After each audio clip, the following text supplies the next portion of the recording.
Cruzámos-nos neste espaço para trocar impressões sobre alguns assuntos que fazem notícia no país e também no mundo. Quero desde logo saudá-lo. Muito boa noite. Bem-vindo.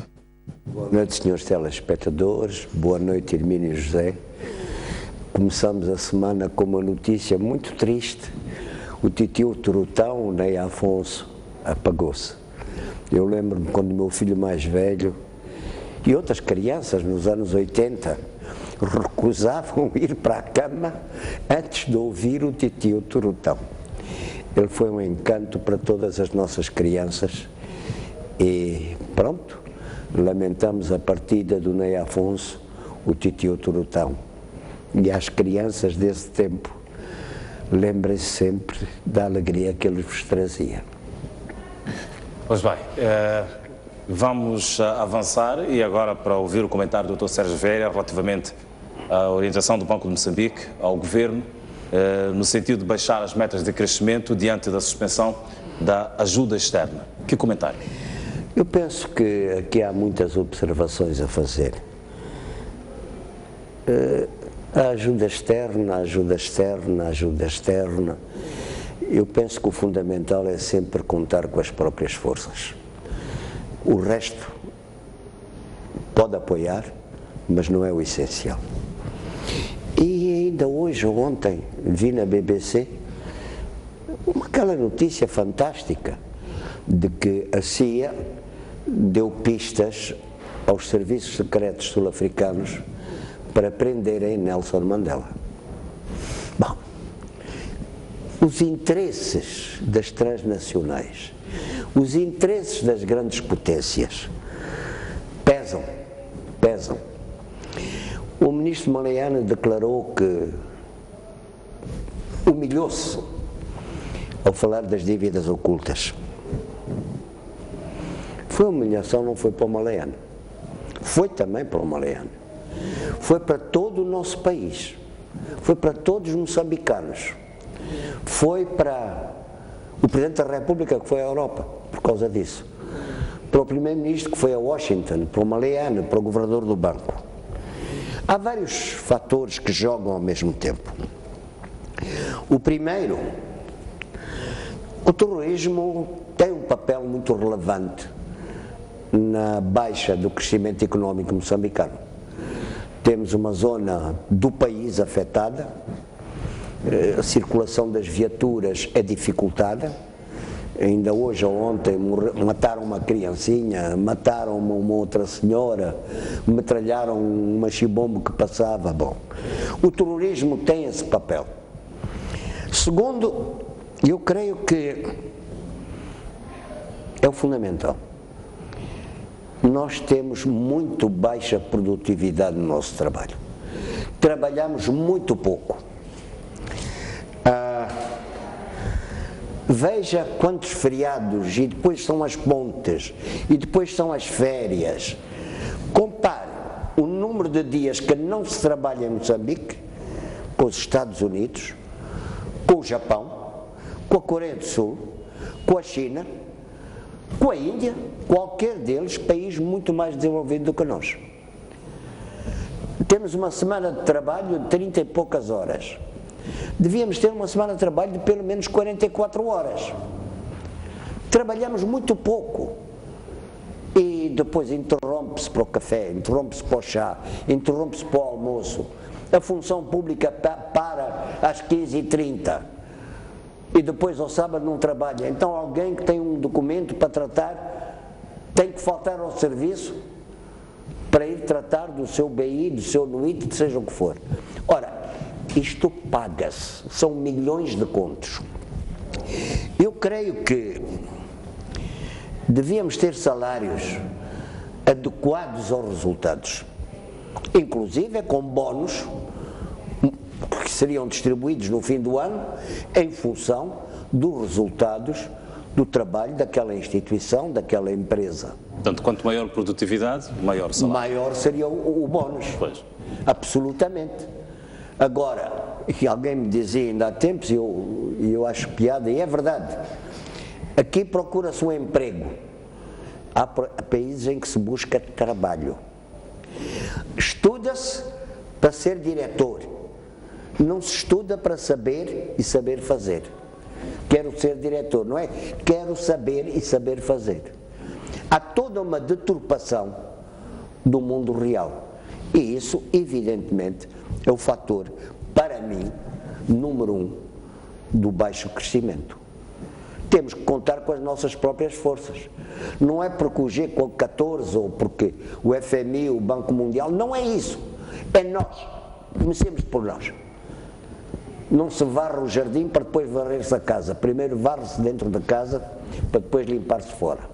Pois, considera oportuna esta orientação do Banco de Moçambique, portanto, para o Governo, neste momento, portanto?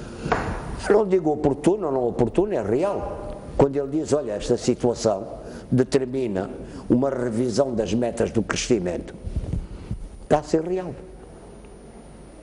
Não é oportuno, não é uma questão de oportunidade, é questão de realidade, de ser factual, de encarar a realidade e os factos com os olhos.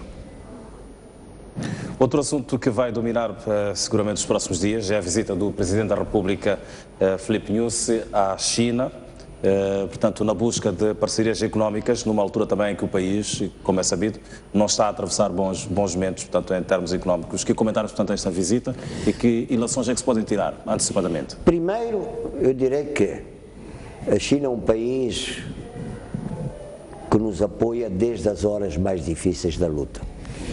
Na sequência da visita do primeiro-ministro Zhou Enlai à Tanzânia, se não me engano, em 63, 64, a China mandou-nos instrutores que estiveram connosco até o fim da guerra. A China mandou também instrutores depois da independência. A China forneceu-nos muito armamento. Eu lembro-me que em 73, 72, 73, tivemos um longo encontro com o primeiro-ministro Zhou Enlai, em Pequim, Samora, estavam vários camaradas, incluído eu próprio.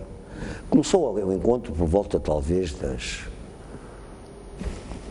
8, 9 da noite, terminou às 4 da manhã. E no dia seguinte, nesse dia em que terminou às 4 da manhã, por volta da hora do almoço, vieram os camaradas chineses, eram o primeiro-ministro Zhou Enlai, que conhecia no detalhe as situações de Moçambique. Decidiu duas coisas: uma, mandar uma missão para visitar Moçambique, as zonas libertadas, e hoje vai partir de Xangai um navio com 10 mil toneladas de armas e munições, que foi isso que nos permitiu dar a ofensiva final. De modo que temos uma relação antiga e sempre benéfica. Eu direi o caso da China, direi o caso da Rússia, da antiga União Soviética e hoje Rússia, do caso da Índia, e são países que não impõem condições, não fazem ingerência nos nossos assuntos internos. Agora, acredito que um dos pontos altos da agenda da visita de Estado do Presidente Nyusi à China seja a colaboração económica, seja a relação económica e, eventualmente, até um apoio financeiro que nos liberta um pouco das chantagens dos senhores que mandam no mundo, ou que dizem mandar no mundo. Pois, faz esse comentário dias depois do Presidente da República ter dito, ou ter afastado, portanto, qualquer relação, portanto, desta sua viagem à China, com uma eventual busca, portanto, de suporte económico numa altura de crise para Moçambique. Bom, eu não acredito que ele tenha afastado. O que ele disse é que não é só, fundamentalmente é isso. É evidente que ele tem que falar da relação económica Moçambique-China. Tanto mais que ainda há pouco tempo esteve cá uma missão chinesa que esteve a discutir isso. E ele tem que levar algumas respostas sobre estas questões e possivelmente terá algumas propostas que nós temos a fazer e ver como é que vai se desenvolver a relação económica e financeira entre a China e Moçambique. Não é só a boa vontade política e diplomática, é o resto também. Porque o que suporta a política e a diplomacia é a economia, que seja lá, que seja cá, que seja em qualquer outro país do mundo. Na sua visão, a China pode fazer cobro, portanto, a esta dificuldade económica que o país está a atravessar, enfim, procurando sanar ou amainar, portanto, os ânimos do Ocidente? Acredito que a China nos vai apoiar. Até que ponto amaina, não amaina, é qualquer coisa discutível. Porque talvez eu diria o seguinte: nós nunca fomos perdoados por nos termos libertado do colonialismo. Ainda há dias lia no Diário de Notícias de Portugal um artigo do antigo chefe das secretas portuguesas a dizer o apoio que deram nestes anos recentes aos terroristas em Moçambique. Eles, portugueses. Bom, não nos podem perdoar o apoio que demos para a queda do Smith. Não nos podem perdoar o apoio que demos para a queda do Apartheid. E eu lembro-me, quando o FMI e o Banco Mundial, para protegerem os interesses económicos do Apartheid, obrigaram a nossa desindustrialização.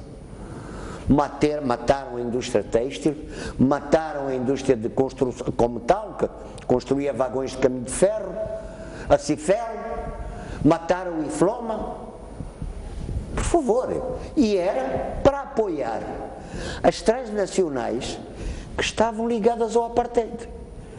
De modo que tenhamos muita ponderação quando falamos de darem ou não nos darem apoio.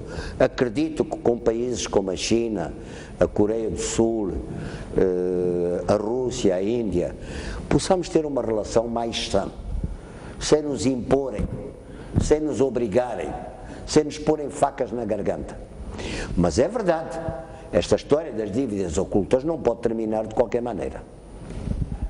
Sob o ponto de vista estratégico, como é que vê esta visita do Presidente da República à China? É fundamental. Eu penso que é dos países fundamentais e a China tem um papel muito importante e um papel crescente no continente africano e, como lhe disse anteriormente, esteve connosco desde as horas mais duras da Guerra da Libertação. E a China tem uma tradição de boas relações connosco. E lembro do papel que desempenharam nesse sentido Zhou Enlai, Deng Xiaoping e o próprio Presidente da China já esteve cá, Xi Jinping. Pois bem, avancemos e olhamos agora para a crise política na Guiné-Bissau.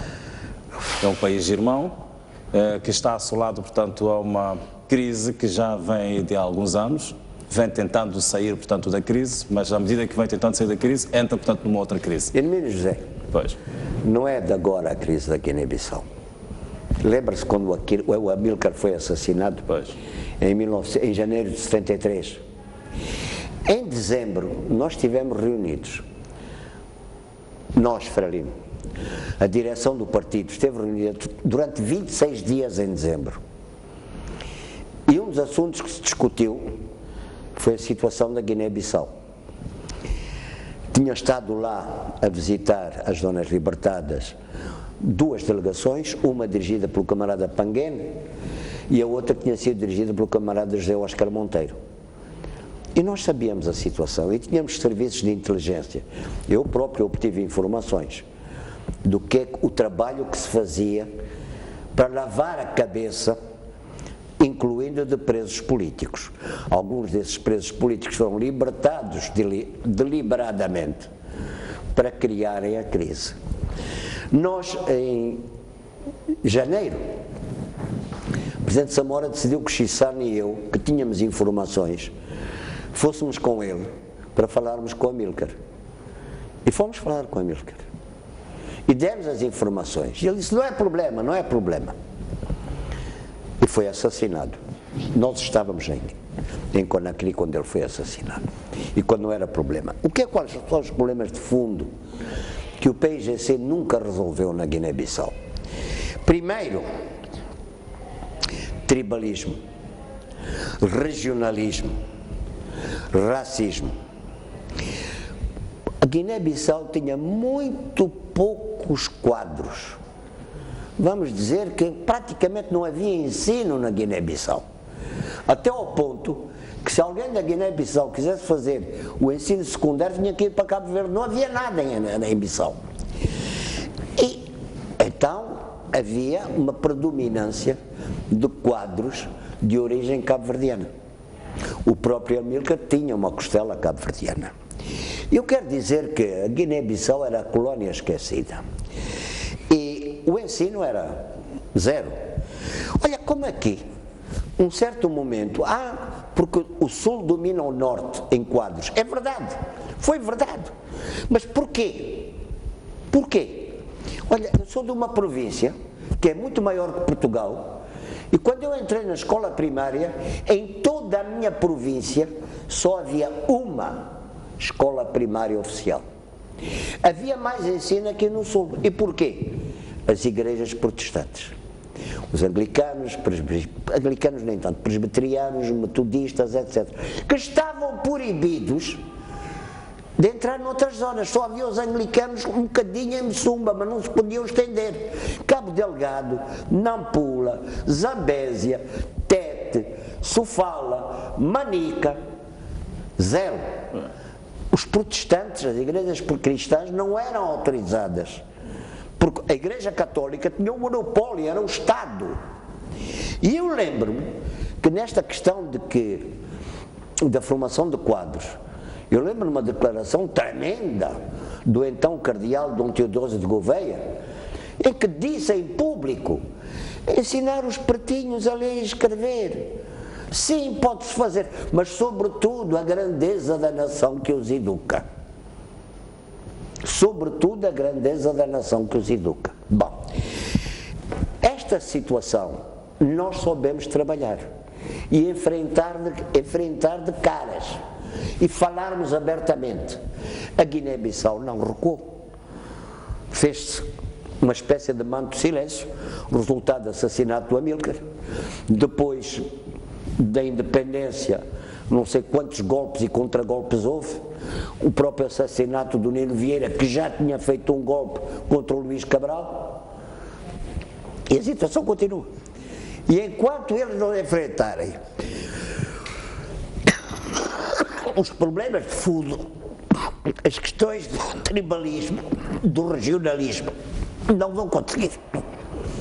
Pois bem, esta situação na Guiné-Bissau, como disse, e bem dito, não é uma situação de hoje, foram vários golpes de Estado que aconteceram de lá até esta parte. Desde o assassinato do Amílcar. Pois, nos dias de hoje, que papel é que pode ter, por exemplo, a comunidade dos países de língua portuguesa, que papel é que pode desempenhar também, podem desempenhar os PALOP para ajudar, portanto, no resgate, portanto, a política da Guiné-Bissau? É muito relativo. O que eu quero dizer é o seguinte: se os donos não estão dispostos a enfrentar e a resolver os problemas, não são os de fora que vão resolver. De fora podem aconselhar, ou então vão invadir, ocupar e reeducar toda a elite política daquele país, ou criar uma nova elite política. É impossível, não faz sentido. Tem que haver vontade interna de sair da crise. Sem isso, ninguém pode ajudar. Ninguém. Se tu e a tua mulher não se entendem, por mais que aconselhem os padrinhos, por mais que os pais, os sogros, todos aconselhem, se vocês os dois não estão dispostos, ninguém resolve. Portanto, a solução da Guiné-Bissau está com os próprios guineenses. Começa lá dentro. Pois. Os outros, nós de fora podemos apoiar. A comunidade dos países de língua portuguesa, da África Ocidental, toda a gente pode apoiar e está desejosa de apoiar. Mas para apoiar, tem que haver vontade dos donos. Se eles não têm essa vontade, não vale a pena. É perder tempo. Na última semana, a presidente Dilma Rousseff do Brasil viu a sua impugnação, portanto, a continuidade no cargo de Presidente da República e consequente, portanto, afastamento.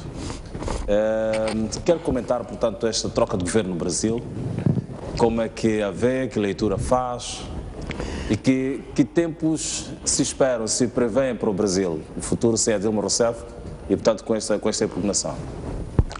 É muito difícil. A situação do Brasil é complexa. A Dilma até utilizou, estamos perante um golpe.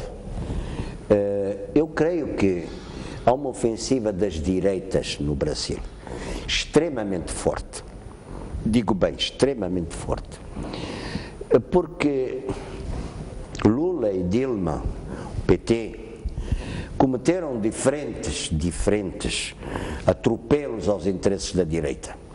Lembra-se quando o Lula começou a dar mata-bicho às criancinhas para poderem ir à escola? Quando subiram os salários mínimos? Quando? Agora, entramos no reino dos tubarões. Eu estou-me a lembrar, quando vinha para aqui, estava a pensar, e lembrei-me do grande escritor Jorge Amado. Lembrei-me do Cacau, do seu romance O Cacau, Os Capitães da Areia. E estou a ver aquele Brasil dos manda-chuva cá em cima. E com um governo racista, só brancos, machista, só homens. Nada de brincadeiras. É bastante estranho. Que a Dilma tivesse roubado, não parece. Não era pessoa disso. Que o Lula o tivesse feito, não parece. Parece que ele tem um apartamento-cito. Que muita gente aqui em Moçambique, das camadas médias, também tem. Não tem fortunas, ninguém falou de fortunas do Lula ou da Dilma. Havia gente ali, nos governos, nos senados, etc., que comiam a tripa forra, como se diz. Agora, se ela é inocente, é culpada, não sei. O tribunal o dirá. Se for um tribunal isento, dirá que ela é isenta ou que ela é culpada, com factos reais. Porque o que se está a assistir é que há muita lenda e narrativa. Há muitas histórias para camuflar o mundo real. E é trágico para o Brasil que isto esteja a acontecer no momento em que o Brasil já se estava a tornar a 7ª economia mundial. E começou com Lula esse trabalho. Estava em 13º lugar, está em 7º lugar na economia, estava em 7º lugar na economia mundial. O que é que se passa, o que é que não se passa? Vamos ver. O tempo nos dirá, mas eu confesso pessoalmente que o atual presidente em exercício, Temer, não oferece muita confiança. Pois, lhe parece que haja aqui alguma coincidência que os países, portanto, dos BRICS, tenham todos eles praticamente experimentado alguma crise nos últimos tempos, numa altura em que os BRICS estavam a impor-se, diga-se, no planeta da economia mundial? Bom, a Rússia não está em crise, a Índia não está em crise. Tivemos o caso da África do Sul, portanto, temos a África do Sul e temos o Brasil. Pois. Mas a África do Sul, posso dizer que é uma crise que foi adiada sucessivamente. O apartheid era um menino querido. As transnacionais queriam o apartheid. Continuaram as transnacionais. E sem resolução dos problemas de fundo, do emprego, da terra, etc., é difícil. O país não se afundar. Quanto à Rússia está bem, a Índia está bem, a China está bem, só o B e o S é que não estão bem. Vamos ver. Que dias é que se podem esperar, na sua visão, em termos económicos, muito bem referido que o Brasil está neste momento em 7º lugar, portanto, em termos de economias mais desenvolvidas do planeta. Que dias é que se podem esperar, que se podem prever, portanto, para a economia brasileira, é fácil, portanto, esta mudança brusca do governo no Brasil? Eu creio que se o tribunal não ilibar Dilma, é provável que se reforce o poder dos tubarões e das transnacionais. É provável. Quanto à África do Sul, o adiamento da solução dos problemas, bom, por vezes tendem a agravar. E hoje, por ano, na África do Sul, há cerca de 1 milhão e tal de jovens que chegam ao mercado do trabalho e não encontram nada. E isso pesa a sério. O futuro deles é o quê? Vadiagem, droga, gangues, roubo, mendigar, muito perigoso. E, como dizia o presidente Samora, quando a gente tem uma ferida, a parte mais dolorosa da ferida não é o interior da ferida, mas a carne sã à volta. Vai sobrar alguma coisa para nós. Qual seria a solução para os problemas, neste caso, abrindo parênteses, da África do Sul? Eu não tenho resposta, tem que ser o ANC a dar as respostas. Tem que ser os sul-africanos a dizer como é que resolvemos o problema da terra, como é que resolvemos o problema da propriedade das transnacionais. E não é porque ponho 5 pretos naquilo que fez o Thabo Mbeki, que ele chamou, já não me lembro qual era. O Black Empowerment. Aquilo foi uma fantochada, porque o Black Empowerment ficou numa franjazinha, um pequeno grupo, que entraram como ficaram grandes capitalistas, mas o povo não sentiu nada. Esse Black Empowerment foi uma fantochada. Temos que olhar para as massas, para o povo. É esse que precisa de empowerment. E se a África do Sul não está pronta para fazer esse empowerment do povo, e não é black, nem mixed, nem Indian, nem white, é people's empowerment. Darem poder ao povo, melhorar as condições de vida do povo. Se não está pronto a fazer isso, a crise só pode agravar. Pois, voltando ao Brasil, este Brasil pode se ressentir daqui a mais alguns anos, portanto, deste esquecimento rápido do que Lula produziu ao longo destes anos e, portanto, daquilo que a Dilma vinha dando, portanto, também com continuidade da governação. Eu penso que o povo não esquece. Pois. O povo não esquece. E houve muitas manifestações populares, não dos grandes, não dos patrões, das câmaras de comércio, das câmaras da indústria, da banca, não. Ao nível do povo. Não esquecem. Eles têm a memória. Há uma memória no povo. Doutor Sérgio Vieira, estamos com 1 minuto para o final do nosso tempo. Deixo-lhe para últimas considerações. Muito obrigado. Simplesmente dizer que antes da alvorada à noite, nós estamos um pouco na noite, mas vai vir a alvorada se nós quisermos. Temos que lutar por isso. Contar em primeiro lugar conosco próprio. Obrigado, boa noite. Pois bem, desta forma termina este espaço de comentários com o Sérgio Vieira. Nós vamos sair para um breve intervalo, voltamos já a seguir e damos continuidade à noite informativa. Até já.